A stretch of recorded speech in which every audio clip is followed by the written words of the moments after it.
Ustaz, ilmu kan pula tak boleh dipelajari. Ilmu tak boleh belajar. Siapa yang kat sini yang Ilmu yang memudaratkan lah. Satu, ilmu yang memudaratkan orang lain. Yang kedua, ilmu yang tidak memudaratkan, mungkin menguntungkan, tapi untuk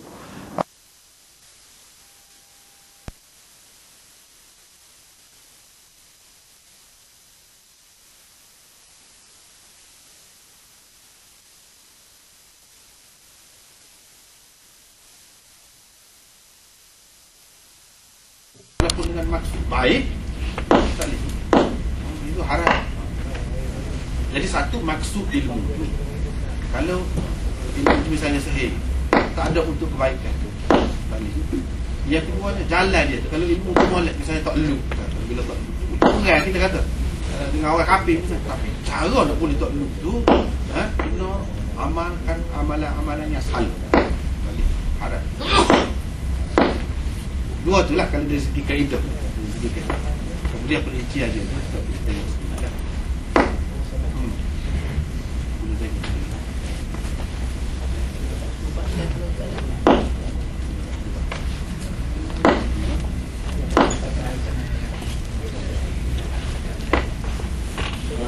Itu tidak itu dari segi bahan kan. Dari segi pula lain. Sebab kan dalam hadis Nabi SAW pokok yang busung tu kan, dia dulu air kecil contoh. Jadi bagi ulama orang kata air kecil sebenarnya dia suruh juga, mana yang boleh dalam kata berubah tu. Daripada situ lah ulama yang kata untuk berubah itu haram, boleh daripada situ. Itu dari segi bahan. Sekarang ni macam berlaku lagi dalam perubatan moden. Insulin tu masih ada lagi kan, insulin tu yang gunakan apa ni, anak kinzi tu. Bagi orang yang apa ni, ada mengidap diabetes, insulin. Ya, kalau tu, ya, dalam keadaan kita ada pilihan yang lain, sama sekali tak. Tapi kalau tak ada pilihan yang lain, dalam keadaan darurat, dalam hukum darurat, dalam hukum darurat. Kalau ada pilihan, ada jadi pilihan itu duduk pada siapa kan? Itu payah juga. Kalau kita ada duit sendiri, kita boleh cari sendiri, ya mungkinlah pilihan itu duduk di kita kan. Tapi kalau pilihan itu duduk pada, kita kata pemerintah, dia boleh cari. Hak tidak mengandungi bahan haram, tapi dia tidak cari, dia ambil hak haram. Itu dosa dia kepada orang yang terpaksa, dia tak boleh dia. Kita lah keadaan darurat. Mana ada tahu tak benda terpaksa itu masuk dalam darurat lah untuk dia. Tapi kepada pemerintah, kalau dia ada pilihan, dia tidak darurat, dia boleh pilih, dia berdosa. Jadi ada kalanya satu golongan berdosa, golongan yang lain tidak berdosa, dia darurat.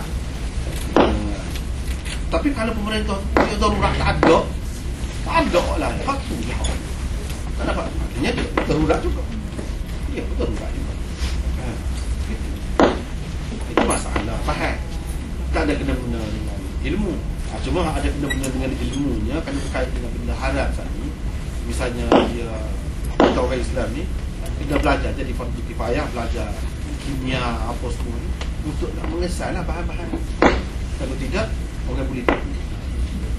Dia kata tak ada bahan-bahan itu. Misalnya kalau kita belajar, kita boleh kesal. Itu menjadi kewajipan dari segi ilmu sekarang ni, menjadi kewajipan kepada kita. Sebab makanan ni banyak proses. Begitu juga bahan-bahan ubah dan lain-lain. Jadi kita kena adalah satu golongan bahagian farmasi juga kita kata yang boleh mengesampel, boleh analisa dan boleh tahu bahawa sebanyak mana bahan yang ada dalam dia kena tahu. Kalau tidak dosa, kita tak tahu. Ada lagi? Ada? Ada. Takkanlah ada hadis kata waktu 100 tahun tu, lepas 100 tahun Nabi Muhammad SAW, mana tak ada orang yang hidup. Bagaimana dengan Nabi Isa alaihissalam? Dan yang keduanya, apakah kaitan Imam Mahdi berdasarkan sunnah sebenar lah. Bahawa Syiah ni percaya benar Imam Mahdi bagai rupa yang mana. Dia masalah hidup lebih pada 100 tahun adalah ada mungkin meniru gaya dah. Satunya orang zaman Nabi, yang kedua selepas Nabi sampai sekarang ni ada kan orang lebih pada 100 tahun selepas ni. Apa maksud Nabi tu bukan gitu. Ada zaman ada zaman dia tu mengikut Nabi kata tak ada pilih sama. Dengan sebab itu ulama-ulama ada buat kesimpulan, kalau orang dakwa lagi dia tu sahabat lepas pada tu tak. Untuk zaman tu bukan bermakna dia menafikan sifat zaman dia ni di kalangan umat dia kemudian ni. Makna tak ada 100 tahun lebih. Kena sekat 100 tahun yang umur dia tak ada lebih. Bukan makna gitu. Mana orang ada di zaman dia. Maknanya kalau Khadir tu ada zaman dia, dia kena sekat tu juga dah. Paling tinggi. Cuma selepas pada tu ada pula. Ada pula. Dan sebelum pada Nabi kita tu ada. Kalau lebih pada umur 100 tahun.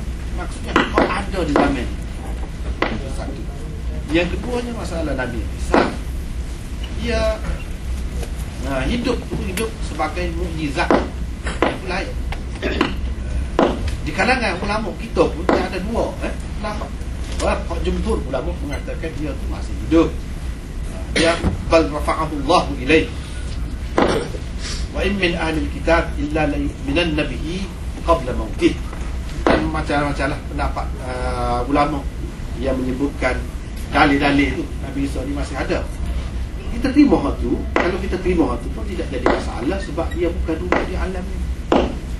Satu. Yang kedua disebut dalam Quran.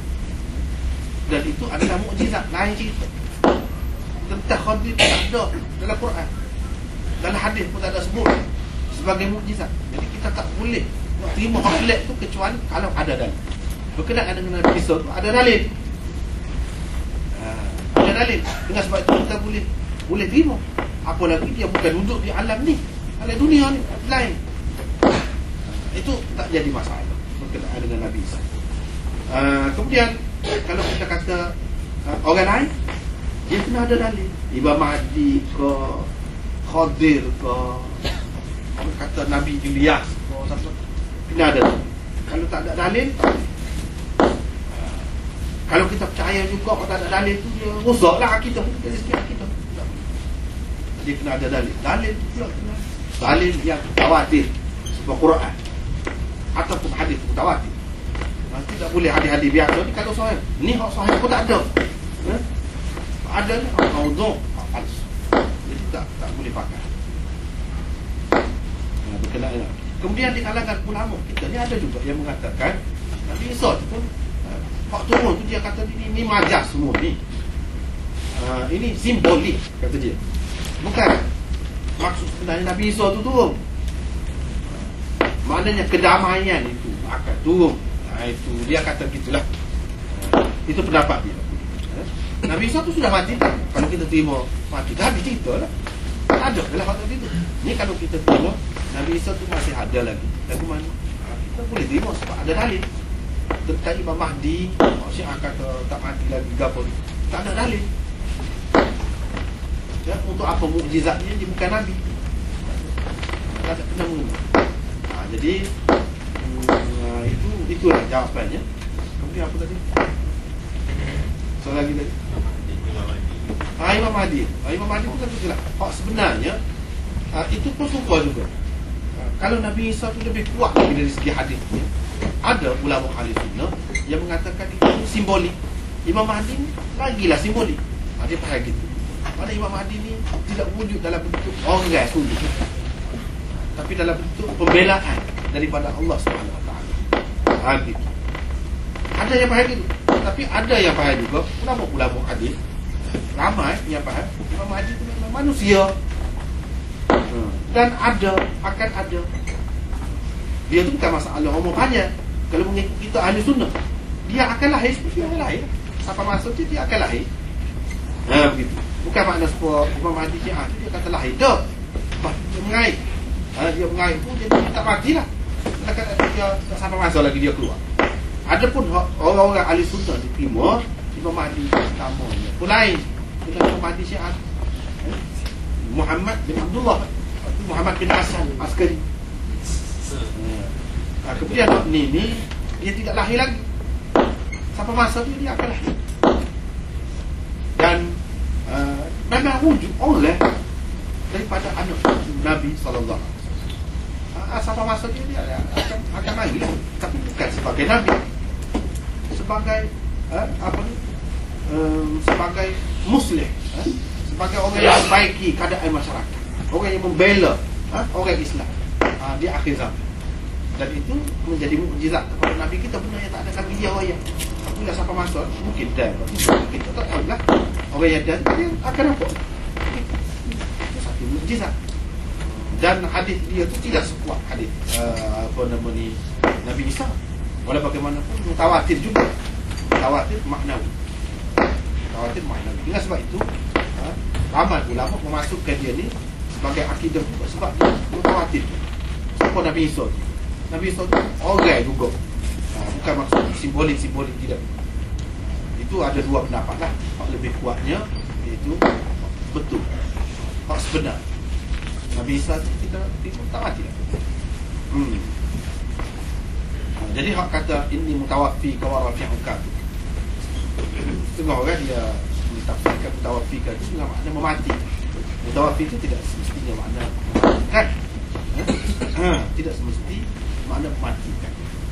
Makna mengambil dengan sempurna, dengan cukup. Jadi Tuhan boleh ambil seseorang itu, boleh buat di mana-mana. Boleh.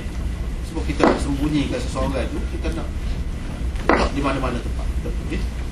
Allah SWT Maha Kuasa, dia boleh buat di luar daripada alam dunia ni. Dia boleh. Sebab apa dalam Quran ada disebut Allah walladhi yatawaffakum bil-lail wa ya'lamu ma jarahtum bin-nahar. Yatawaffakum bil-lail. Dialah, kalau kita kata yatawaffah tu dengan makna mematikan, ada kau semua orang yang mati. Tuhan lah.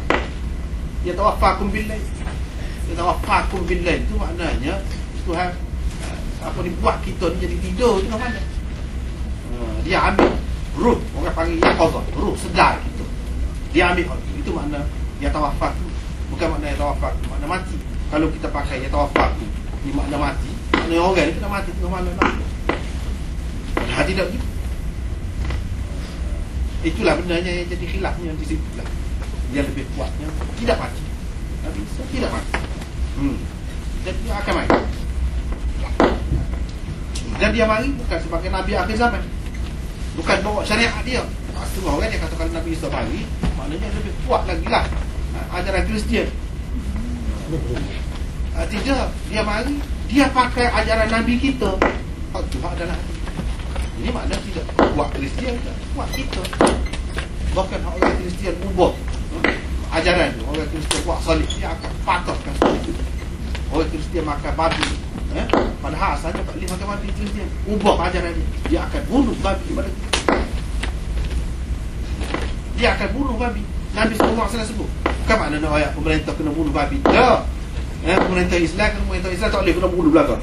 Itu Nabi Isa, cerita Nabi Isa tu. Tujuannya dia nak ceritanya benda ni tak betul. Dia nak menolak ajaran orang Kristian selama ni yang sebar. Jadi dia ikut semayang, ikut salah seorang daripada umat Nabi Muhammad.